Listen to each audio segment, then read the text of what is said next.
Hey guys, so today I want to do a quick little video comparing specs wise the iPhone 5s versus the Galaxy A5.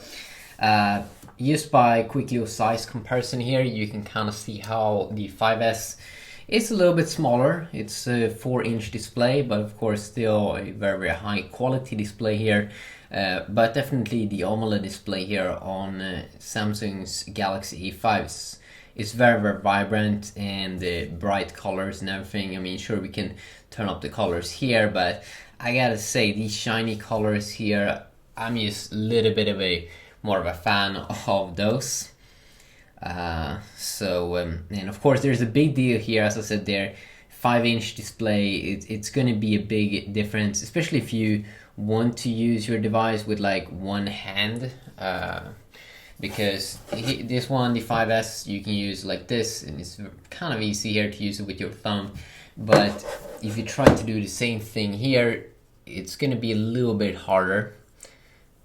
Of course, me personally, I'm used to having devices with a 5.7-inch display.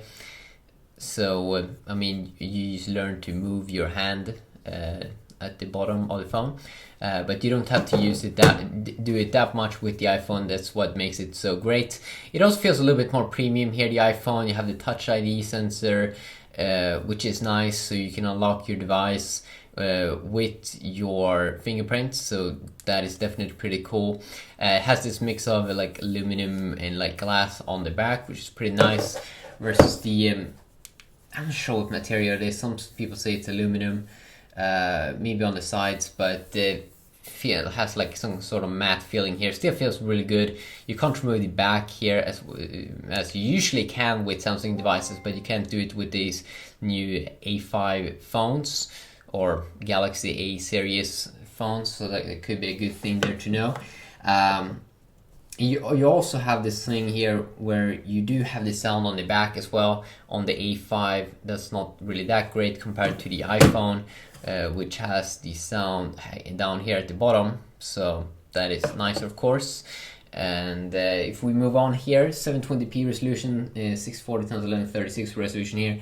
A little bit higher pixel density here, 330 ppi on the iPhone versus around 300 ppi pixel density, pixels per inch on the A5, but both have very identical there. You do have an SD card option here on the Galaxy A5, so if you want to expand the stock storage from 16GB, you can do that in the future. So that's definitely something that's good to know. The iPhone, of course, because it's a flagship device, comes already with different variants, but you can't once you buy a certain size, you can't change that after.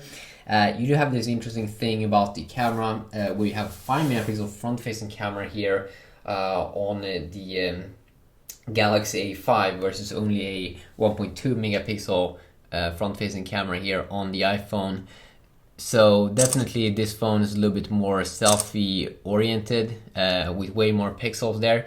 It also comes with a better or higher resolution in terms of pixels, 30 megapixel camera versus iPhone's only 8 megapixel camera. And I do enjoy pixels. Of course, not everything is about pixels, but it is a thing there that could be good to know.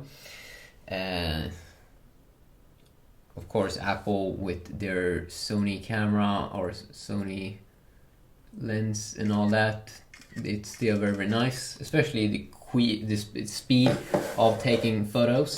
You do have a dual core 1.3 GHz inside of the iPhone here, and that is definitely awesome.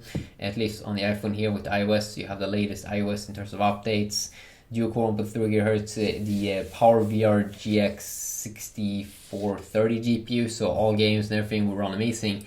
Problem with the Galaxy A5 is that it only has Snapdragon 410. It should definitely have at least Snapdragon 600, and quad-core, even though it's a quad-core processor, it's not a good one. Or it's good in menus and stuff like that, but if you want to play the most high-end games, that's definitely going to be an issue with this phone.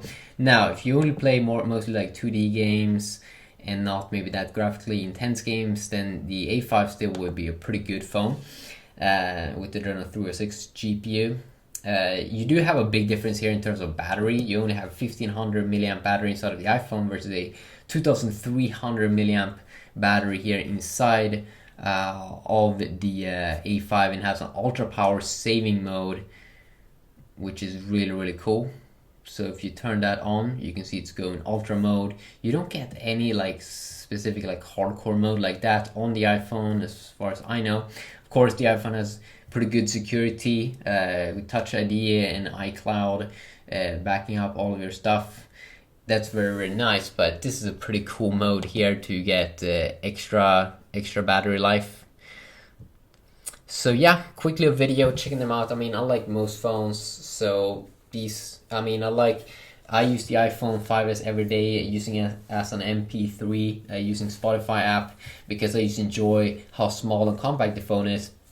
But then, I mean, I do enjoy the bigger display. For me, a big display is a big deal. So if I would like buy a phone to date, it probably would be the bigger A5 here, even though the gaming performance is not going to be always that great. But I have a really hard time to type on the iPhone 5s. It's a little bit too small for me, and yeah, that's just my opinion there. So yeah, quickly a video checking them out. You can decide for yourself which one you want, but they're both very nice.